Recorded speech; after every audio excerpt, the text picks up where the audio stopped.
ಕೊಡಗು ವಿಶ್ವವಿದ್ಯಾಲಯವನ್ನು ಸರ್ಕಾರ ಮುಚ್ಚಲು ಮುಂದಾದಲ್ಲಿ ಕೊಡಗು ಜಿಲ್ಲೆ ಬಂದ್ಗೆ ಕರೆ ನೀಡಲಾಗುವುದು ಎಂದು ಮಾಜಿ ಸಚಿವ ಮತ್ತು ಶಾಸಕ ಅಪ್ಪಚ್ಚು ರಂಜನ್ ಎಚ್ಚರಿಸಿದರು. ಕೊಡಗು ವಿಶ್ವವಿದ್ಯಾಲಯ ಸುಮಾರು 100 ಎಕರೆ ಪ್ರದೇಶದಲ್ಲಿ ಆಡಳಿತ ಸೌಧ, ಶೈಕ್ಷಣಿಕ ಕೊಠಡಿಗಳ ಸಂಕೀರ್ಣ, ಅತ್ಯಾಧುನಿಕ ಪ್ರಯೋಗಾಲಯ ಇತ್ಯಾದಿ ಸೌಲಭ್ಯದೊಂದಿಗೆ ಸುಸಜ್ಜಿತವಾಗಿದೆ. ಸರ್ಕಾರ ಯಾವುದೇ ಅನುದಾನ ಪಡೆಯದೆ ಆಂತರಿಕ ಸಂಪನ್ಮೂಲ ಕ್ರೋಢೀಕರಣ ಮೂಲಕ ಯಾವುದೇ ಸಮಸ್ಯೆಯಾಗದಂತೆ ಅಚ್ಚುಕಟ್ಟಾಗಿ ನಡೆಸಿಕೊಂಡು ಬರುತ್ತಿದೆ. ಬಹುಬೇಡಿಕೆಯ ಎಂಬಿಎ ಮತ್ತು ಎಂಸಿಎ ಕೋರ್ಸ್ಗಳನ್ನು ಆರಂಭಿಸಲು ಅನುಮತಿ ಪಡೆಯಲಾಗಿದೆ.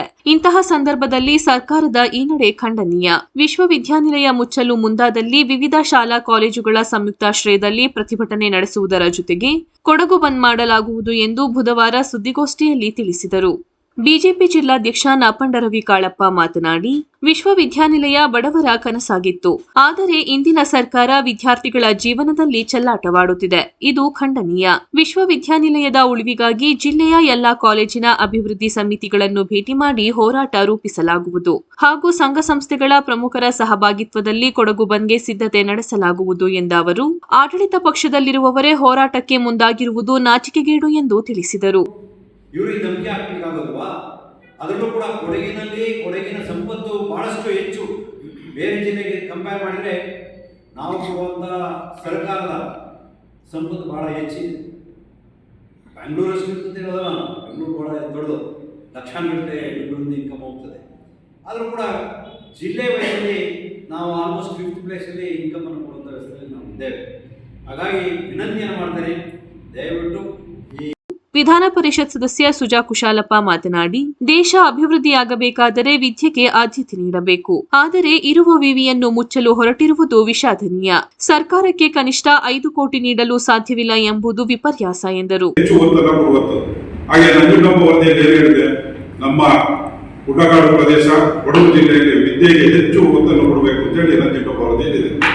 ಹಾಗೆ ಇವತ್ತು ಪಾಪ ಕಡುಬಡವರು ಓದಬೇಕಾದ್ರೆ ಇವತ್ತು ಪಕ್ಕದ 130 ಕಿಲೋಮೀಟರ್ ಮಂಗಳೂರಿಗೂ ಮೈಸೂರಿಗೆ ಹೋಗಬೇಕು, ಇಲ್ಲಾಂದ್ರೆ ಮಂಗಳೂರಿಗೆ 200 ಕಿಲೋಮೀಟರ್ ಹೋಗುವಂತ ವ್ಯವಸ್ಥೆ ಇವತ್ತು ಇಂಥ ಒಂದು.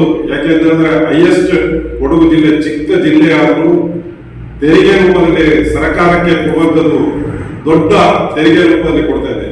ಒಂದು ಕೇವಲ ಒಂದು ವಿಶ್ವವಿದ್ಯಾಲಯ 5 ಕೋಟಿಗೆ ಕೊಡಕ್ಕೆ ಆಗದಿಲ್ಲ ಅಂತ ಹೇಳಿದ್ರೆ ಈ ಸರ್ಕಾರ ಇತ್ತು ಏನು ಪ್ರಯೋಜನ? ಕಳೆದ 20 ತಿಂಗಳಿಂದ ಈ ಸರ್ಕಾರ ಬಂದು ಕೊಡಗು ಜಿಲ್ಲೆಗೆ ಮಾರಕರದ ವೇದನೆಯಂತೆ ಮಾಡಿರೋದು. ಮಾಜಿ ವಿಧಾನ ಪರಿಷತ್ ಸದಸ್ಯ ಸುನಿಲ್ ಸುಬ್ರಹ್ಮಣಿ ಮಾತನಾಡಿ, ಅಹಿಂದ ಮುಖ್ಯಮಂತ್ರಿ ಎಂದು ಸಿದ್ದರಾಮಯ್ಯ ಅವರಿಗೆ ಹೆಸರಿದೆ. ಆದರೆ ಬಡವರು, ಹಿಂದುಳಿದ ವರ್ಗದವರು ಓದುವ ವಿವಿ ಮುಚ್ಚಲು ಹೊರಟಿರುವುದು ಸರಿಯಲ್ಲ.